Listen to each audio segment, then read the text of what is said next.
Hi, my name is Vladimir Smirnov. I work as a system administrator at Booking.com, and today I want to tell you about our Graphite stack, how we store millions metrics per second in our Graphite infrastructure. Okay. First of all, why you might want to store your metrics for some longer periods of time. First of all, one of the reasons I can think about is capacity planning. So like when the end of the quarter, end of the year comes, you might want to understand how your service grows, what needs to be done, what to buy next quarter or so. And in that case, you might want to have some historical graphs about how the performance affected by users and so on and so on. Another big reason is troubleshooting and postmortems. So you want to store your data to understand what's actually happened if something broken or doesn't work really well. And another reason is to sometimes to visualize the data of your business or your service. So some business kind of metrics.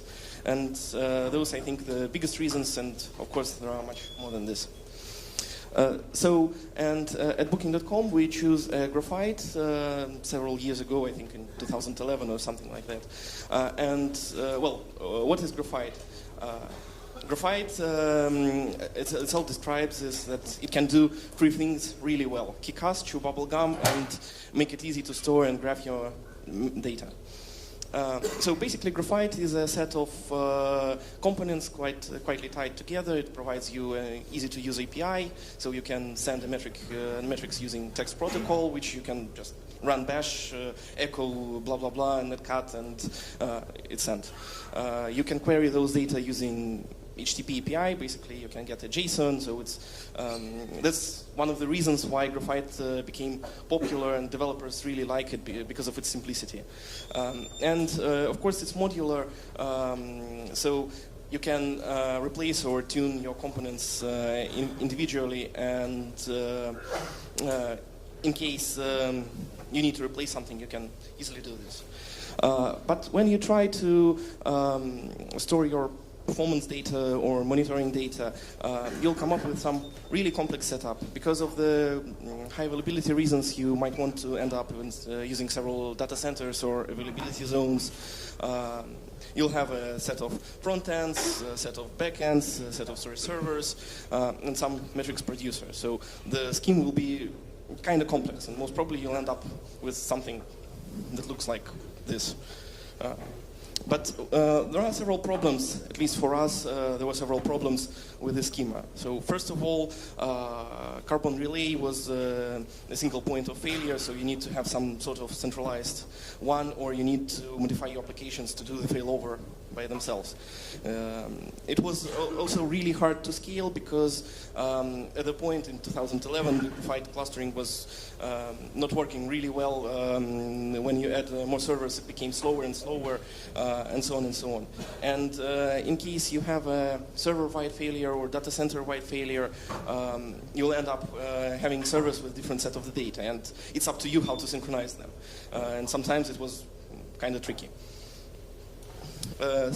And we decided to fix all those problems one by one for ourselves. And we also, all stuff we do with the Graphite is actually open source and available on GitHub, but links will come later. So first of all, we decided to deal with the single point of failure. We wrote a daemon called Carbon C Relay, which acted as a load balancer. It understands the Graphite line protocol. It can do the failovering, some load balancing. Later we implemented aggregation, part of the Carbon stack also in Carbon C Relay. It also can do some more advanced hashing stuff, and so on and so on. We also decided to put, to simplify our workflow, we decided to put Carbon C Relay as close as possible to the actual metric producer. So all our servers have Carbon serially installed locally, and we just tell our developers to, like, if you want to send data, just here is the file with. Just send it to localhost, this port number, or use this Unix socket. Send it, and we'll take care of how it will reach the storage, even in case of failure. And also, then we set it up centralized Carbon serial boxes, several per actually environment, which handled actual load balancing, and they also do the copy to the second data center and all the replication stuff. So what is Carbon serial? It's a not really simple daemon at this moment, written in C. It's also very fast because it can route more than 1 million points per second using only 2 CPU cores. And because for our cases, Carbon relay was scaling not really well, and it was like more than 10 times faster. Carbon serial was more than 10 times faster than Carbon relay in our cases. It also can do aggregations, and in case of some network failures, it can buffer your data for some amount of time. You can limit this amount of time to prevent OOM to come and kill some of your daemons, but it sometimes helps. Another problem we decided to fix was the difference between the data. So the main problem with the difference is that if you have some sort of geo-based load balancers and you have a failure in one data center, your users in one region will see one set of the data. In the other region, it will be a little bit different. And people don't really like it. They come and bug you, like, why my graph is broken? So we created a set of daemons that try to heal the data and present the user the first full set of data. The daemon queries all the storages that contains this metrics in parallel, and then it gives the user the first set of data when no nuns are present. So users won't notice any our problems, and we'll have more time to actually fix the storages. This actually required more than just writing one daemon. We have one daemon running on the front end, which do the querying stuff. And at first, we were trying to use Carbon Cache's own cache, querying it, but there was we also saw some performance problems with this case, and we decided to. At first, we wrote Carbon server, another small daemon that just reads the data from disk and presents it to the Carbon zipper. Later, this approach got one problem. Because it was a separate daemon, we got no access to the cache. So we got a small delay in terms of data. So for users, for most of the users, it was not really a big problem. But when you start to do monitoring, you want to see your data as fast as possible. So in last December, we wrote a module for Go Carbon, implementation of Carbon Cache in Go, open source one. We wrote a module that implemented the support of Carbon server and allowed us to use the cache for the data. So this stack is written in Go. It's also very fast because when we were querying the Carbon Cache's cache, we got something like 80 requests per second per server, and now we have in our benchmarks we saw values more than several thousand, around 1,000 something requests per second. So another problem we saw was metric distribution. So we set it up several small clusters of from 4 to 8 or maybe 10 servers each for different purposes. And at some point, when we started receiving a lot of metrics, we saw a really interesting pattern that the most busiest server receives around 20% more load than the least busiest one. we started to think about how to fix this. And we found that the root cause was that our metric names was not playing well with the carbon consistent hashing algorithm. And so we started to looking around to find something better than a carbon consistent hash. And we actually found an interesting white paper from Google about jump consistent hashing algorithm. We basically implemented it, and it allowed us to get even distribution, almost even distribution. The difference was less than 1% in this case. I won't go into deep details about how jump hash works. You can read a white paper. It will be, I think, much easier and much faster for you. So another thing we also tried to address was monitoring related issues. Monitoring can generate a lot of render requests, so you can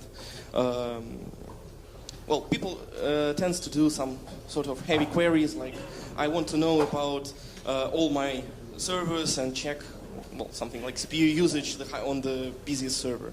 And when they have thousands of servers, it became a problem. Because we got several dozens front ends running Carbon Web, Graphite Web, sorry.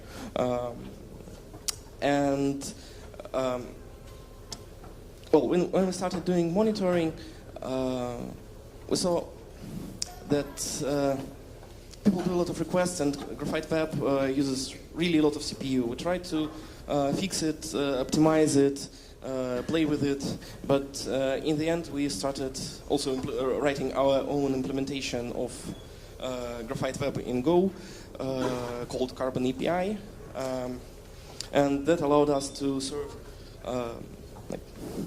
really a lot of requests. So one of the significant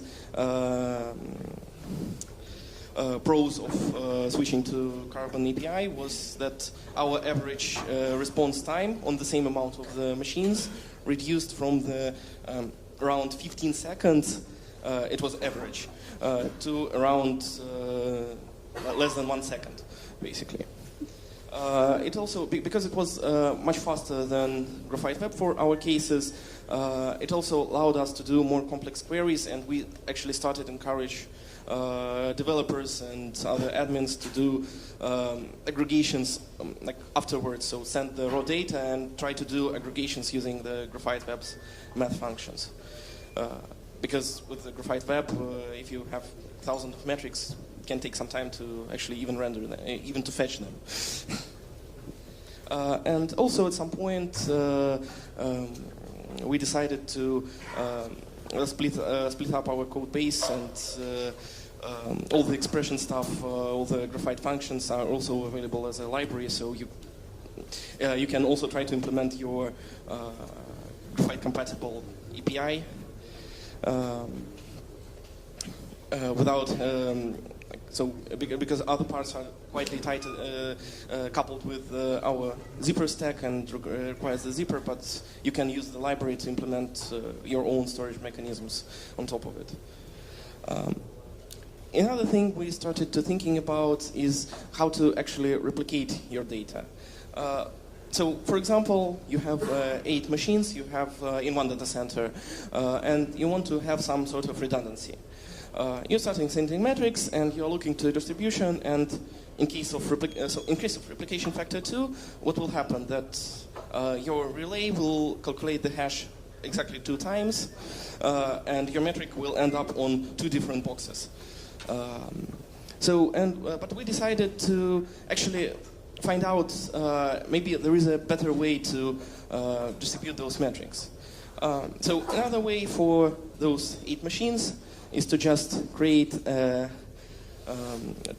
clusters of 4 inside one data center, and forget about the replication factor, do replication factor 1, and just 2 copies on the same. We also tried to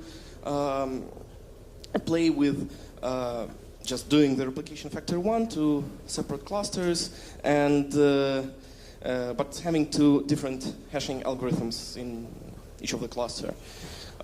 So we were actually wondering what will be better in terms of like data safety, probability to lose the data, and so on and so on.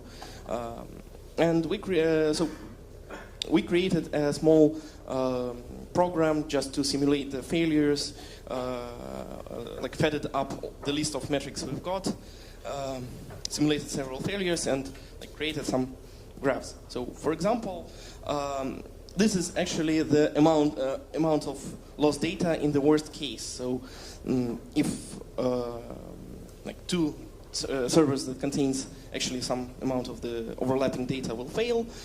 If you use replication factor 1, of course, you will lose 25% of the data. But if you use replication factor 2, you will lose only 3% of the data. But another graph is the probability to lose data in case of server failure. And with replication factor 2, if any two servers fails, you will lose something. So you will lose this 3% of data. And with replication factor 1, the probability of losing two same servers is, well, around 14%.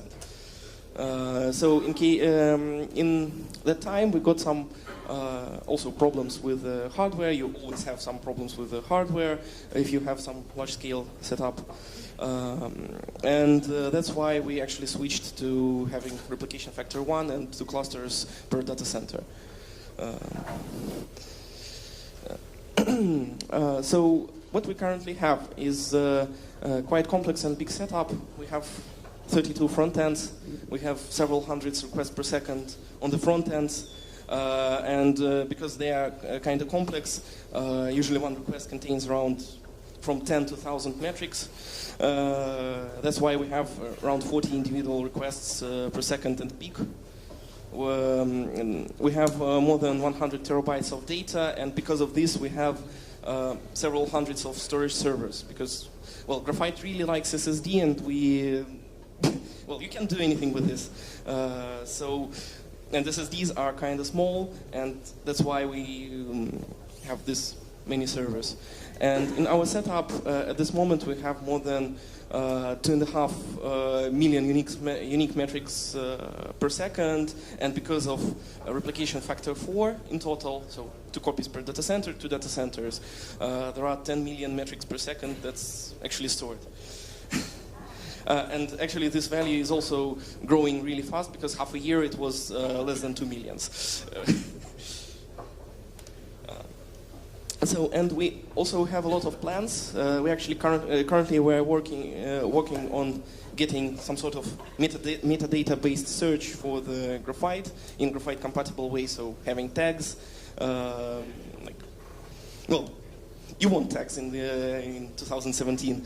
We also want to find some replacement for Whisper, because, well, Whisper is a good balance in terms of read and write performance, but in terms of amount of, so it always uses around 12 bytes per point to store your data.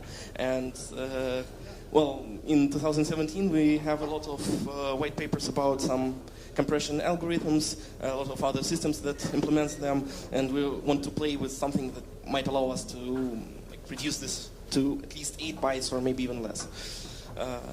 We're also thinking, so one of the problems we still haven't solved is aggregators. We can't use aggregators to do monitoring stuff, because they are not backed up, they are not redundant, and that's kind of a big problem for us at this moment. And we're also thinking that maybe later in future we might want to replace the Graphite line protocol between the components with something more efficient, because, well, it makes no sense to convert the data from text to binary, then back to text again, and then back to binary to store them. Also, as we are working on the carbon search at this moment, we already have some implementation which have some small limitations at this moment. So the syntax is kind of might look weird. It's also very coupled with our zipper stack, but at least we can do some simple queries like give me metrics received for all the Graphite storages where the status live for this particular data center. But well, there are a lot of limitations, like we can support AND syntax or like no XOR or something like this. We also do not store the history of changes at this moment, but we are thinking about how to implement this. And the stream of the tags for us is a separate thing. So we run a daemon where you can feed it with the tags using either Kafka or HTTP API or something else, and it will store them in memory. And well, at this moment, this is how it works, but we are working on improving this. We also have some interesting tests in terms of backends. I got a really big list of potential replacement for Whisper. I was trying at some point to just count all the time series or databases that can be used as a time series. And I think there are more than 30 of them at this moment in open source. And I decided to get a top 5 of them, try to experiment with it. And at this moment I'm experimenting with a ClickHouse, and I get something like 2.4 million data points per second on a single node machine in terms of storage, which is really nice. But well, there are a lot of different things to solve. I also tried to play with InfluxDB, but as we have a Graphite compatible stack, we need to have a really fast Graphite compatible receiver in terms of, on storage, and InfluxDB's receiver was not playing well, so I postponed testing for quite some time until I have more time to do this. And because, well, for ClickHouse I just found an open source project that already implemented something, and it was easy to fix. Yeah, and all our stack was is open source. We use so we trying to develop all our Graphite related stuff initially as open source projects. They are stored on the GitHub accounts of the developers who started developing it, and then we contributing. There are some projects that are open source developed by other companies. Some projects are like ZipperStack is developed by us. So you can actually go grab, play with it. Sorry, there is no Docker files for it at this moment, no Docker images. But I hope Go code is kind of easy to install. Yeah. So, any questions?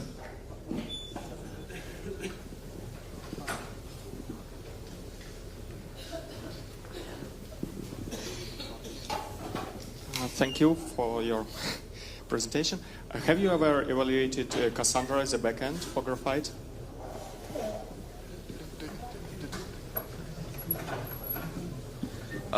Yeah, we tried to use several. So I tried to experiment with several Cassandra-based solutions. Like I tried to play with, I think, KairosDB and with. I think, well, I don't remember the name. Also with something that was easy to set up. I think it was Cyanide, I think. But one of the main Cassandra problems of at least some Cassandra-based solutions is that, well, write performance might be good, but in terms of read performance, Cassandra sometimes does not behave really well. So, and because we have several, so we have 40,000 render requests per second. In total, it's kind of important for us to also try to answer as fast as possible. We try to measure, for example, the delay of, so how fast we can get the data back, and we got at this point we got something like several dozen milliseconds delay in terms of so of the whole pipeline itself, and we're trying to keep it as low as possible for monitoring reasons.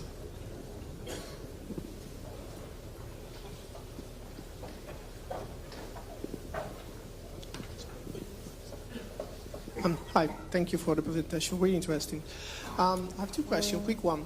First of all, how many people are managing this environment? Okay. Okay.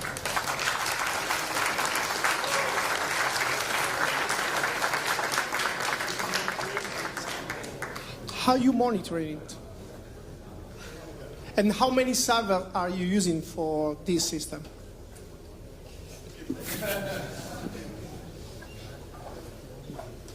Yeah, sorry, this microphone on me doesn't work, so yeah, just to repeat, we have right now the team of 2 people, and there is a developer who initially developed parts of the Zipper stack who sometimes help us. And there are some hackathon projects in booking.com. For example, Carbon Search is also part of hackathon project. One of the teams decided that they really want to have tags and search over the tags, and like in 2 days they implemented this. And well, we're starting using it in production now. But like managing day over day, it's 2 people. So in terms of servers, we have 200 backends, 32 front ends, and something like 16 relays. But we are trying to keep. So the logic behind the amount of servers is we need 4 times. So we need to have some spare capacity. We need to have some, like in terms of relays, we have 3 or 4 relays per environment, depends on how big environment is, well, usually 1 relay can handle all the load of basically everything. It can handle all the load of our Graphite stack, but we want to have a redundancy, so we are trying to keep the number at least 3. Because, well, for us, Graphite is mostly, at this moment, disk space tight. So the problem is the disk space, most of them. And what was the... monitoring. Well, we have monitoring Graphite. We are monitoring Graphite with the Graphite, basically. This is sometimes wrong, but this is how what we have at this moment. We are trying to separate. So, for monitoring our stack, we have a small cluster for only Graphite-related metrics, and we are trying to do alerting based on this. So we have a separate infrastructure, and yeah. So that's basically how it's done.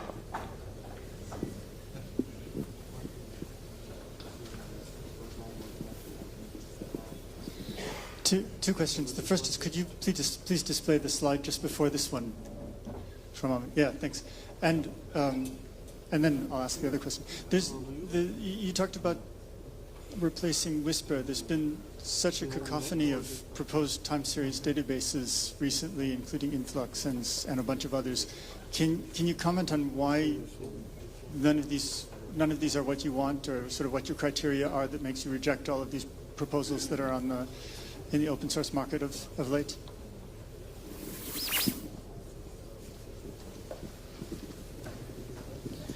So if I'm heard correct, you are asking about what our criteria is for something that will be able to replace Whisper, right? Yeah, but in a simplified way. So basically, we want something that will have a good balance in terms of read and write performance. Right now, the Go Carbon is capable of writing something like 400k data points per second on a single server node, or well, even more. But that's as far as we go in our testing. We decided that's usually more than enough for us. Otherwise, it will become again problem of disk space for us. So our main problem is that Whisper is space inefficient. 12 bytes per point is too much. And disks are kind of expensive, and servers are also not very cheap. So we want to have something that have good read performance, good write performance, and yeah, also because we use Graphite really extensively, we can't migrate in a single day from Graphite to something else. So we need to maintain a Graphite compatibility for kind of some time. And we need to also have a good Graphite to this database compatibility layer.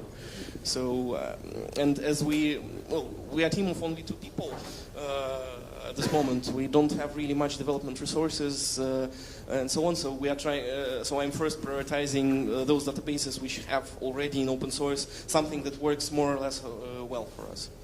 So because after that, I can try to like implement a better layer for example, InfluxDB as a separate daemon or something like this. But it will take some time for me.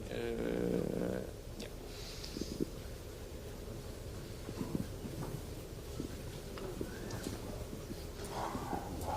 At the beginning of your talk, you said that collecting all the metrics is good also for capacity planning.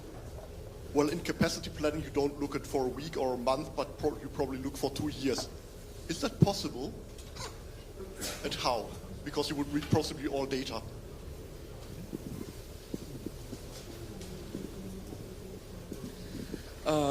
So the question was that how it's possible to do the capacity planning and if you store data for longer periods of time, right? Yeah.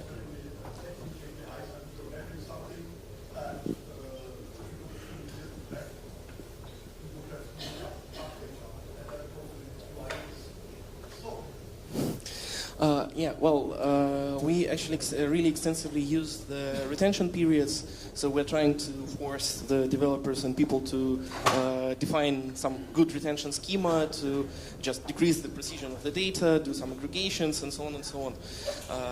So there are several approaches to this. Some people are okay with the default Graphite stuff.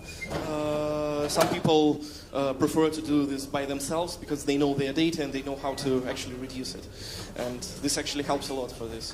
And also, yeah, we use Grafana a lot actually to display the data, and Grafana can also request from the Graphite some specific amount of data points.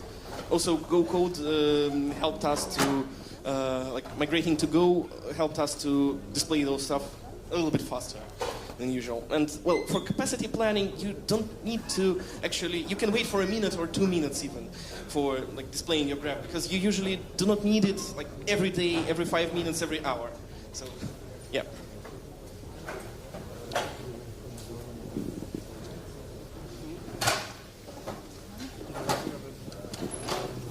Hi.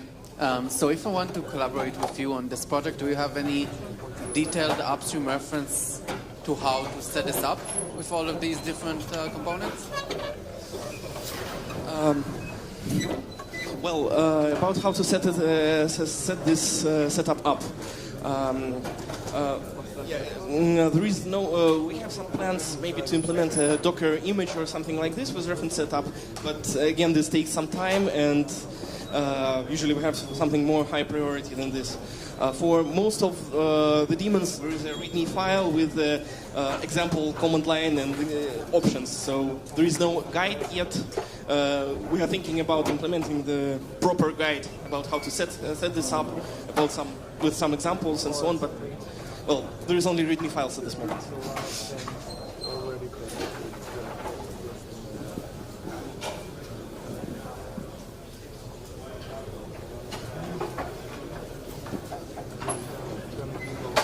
Hello? Hello? So, if I understood well, the carbon C relay is the only component written in C. Do you have any plan for further development there? Going to Go, things like that? It's easier to hear here. Sorry. Yes, carbon C relay is the only component written in C here. Well, it was actually the first component, I think the first component that was written.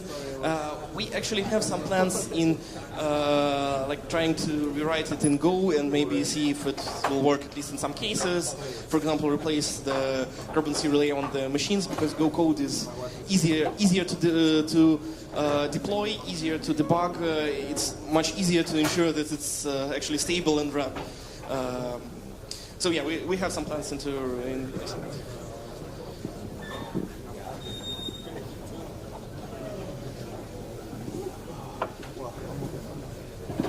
How are you sending metrics to the relay? In particular, how are you encrypting the metrics on the wire and things like that? So at this moment, we all our components. So in terms of sending metrics, they are all talking using the Graphite line protocol. we use our own data centers and the wire at this moment, so there is no encryption at this moment. And graphene line protocol mostly. But we are thinking that it might be a good idea to replace it or at least add optional encryption.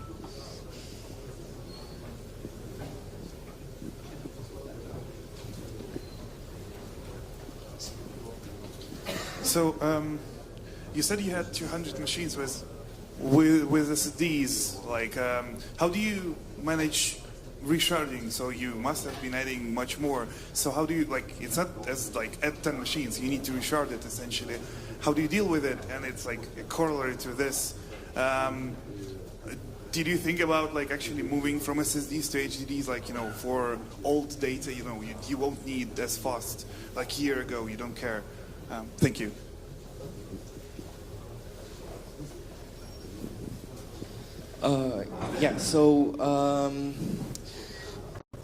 So how we do resharding? We at this moment we are so for a longer period of time we got a bunch of scripts written in Bash, like really hackish way that basically are syncing the metrics to a new machine and do whisper fill to actually fill the gaps. That was the old way. Now Alexei, which is also the second person who is managing the Graphite, migrated this thing to Bucket Tools, because actually Bucket Tools have an implementation of jump hashing, consistent hashing algorithm, the same one we are using in Carbon Serial A. So that actually helps a little bit to speed up all the things and do the redistribution using some better way. And about storing the old data on HDDs or something like this, yes, we are thinking about that. That might be one of the next steps in future. But first of all, we want to actually replace the Whisper with something more efficient before doing this. Because, well, with Graphite, it's a little bit trickier. You still need to store everything on the disk, and for longer longer-term storages, you might want to reduce the data, and there is no easy way to do this on relays, for example, and forward the already retention data to HDD-backed machines.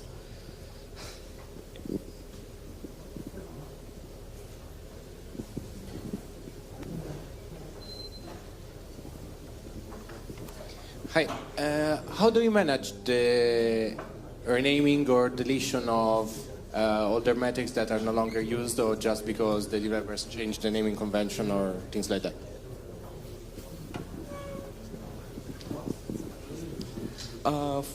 Well, it's also a kind of hackish way to do this. Again, it's a set of bash scripts that basically ran the Carbon Serial A in a test mode, feed it with the data, see on which server this metric lands, and then actually goes over the SSH doing rm-rf metric name. That's the... For renaming, we are trying to not to do this, and asking the developers to take care of this. You have a special cluster of 2 machines to as a playground where you can play with your schemas, do the stuff like that, and so on and so on. In exceptional cases, we have some mechanisms to rename it, but we're trying not to use it at this moment.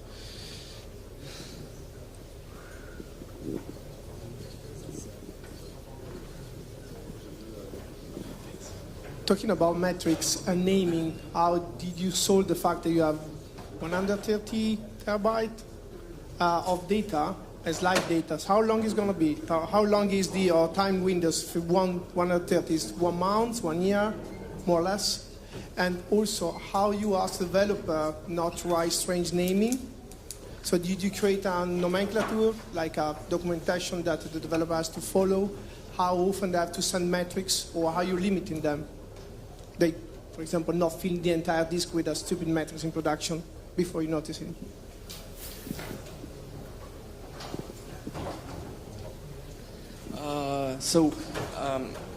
Well, we have several retention schemas, depends on the data developers want to send. We have some metrics that are per second ones. So usually for per second, it's something like 1 second for day, 60 seconds for 2 weeks or something like that. then I think 1 hour for several months, like 3 months, and 1 day for like 5 years, or like for basically for forever. We're trying to do this forever, but well, with Whisper you need to define and about how we are asking the developers trying not to do this. Sometimes they do. We have some alerting on, like, if the disk space is decreasing too fast, we are receiving an alert. We are investigating what actually goes wrong, who is trying to fill this, because, well, sometimes this happens. For example, one of the common cases is that developers are adding some MD5 of something to the metric name, which is always different. Or, for example, in Perl code, they usually use sometimes at some point they do so they were sending, instead of the name of the variable, like the address of it in memory. So for those kind of things, we have rules that just filter them out, replacing the name with "your code is broken, please fix it," in caps or something like this. Yeah, but we have no throttling. We do not asking our developers to like declare it in forward or something like this.